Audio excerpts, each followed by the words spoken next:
আসসালামু আলাইকুম। এই ফোনটা vivo Y02 একটা ফোন। তো এই ফোনটা আমার পাশের দোকানদারের।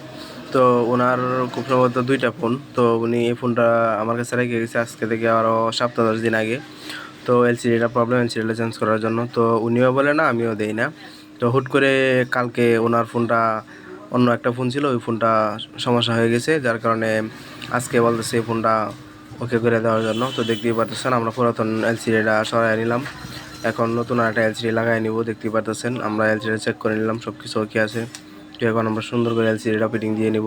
দেখতেই পারতেছেন আমাদের এলসিডিটা ফিটিং করা হয়ে গেছে, এখন চেক করা হয়ে গেছে। এখন সুন্দর করে এটার ভিতরে প্রোটেক্টর একটা গ্লাস লাগিয়ে দিব।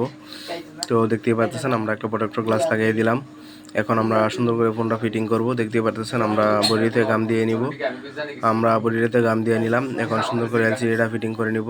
তো দেখতেই পারতেছেন আমরা এলসিডিটা ফিটিং করে নিতেছি। তো এলসিডিটা ফিটিং হয়ে গেলে আমরা সুন্দর করে ফোনটা ফিটিং করে ওনাকে দিয়ে দিব। দেখতেই পারতেছেন আমরা এলসিডিটা কানেক্ট করে নিলাম। এখন নাটগুলা লাগিয়ে নিব। তো দেখতেই পারতেছেন আমাদের নাটগুলা লাগানো হয়ে গেছে। তো এখন সুন্দর করে ফোনটা ফিটিং করব, ফিটিং করে রাবার দিব। রাবার দিয়ে ওনাকে দিয়ে দিব। দেখতেই পারতেছেন আমাদের কাজটা ওকে হয়ে গেছে। এখন রাবার দিয়ে ওনাকে দিয়ে দিব।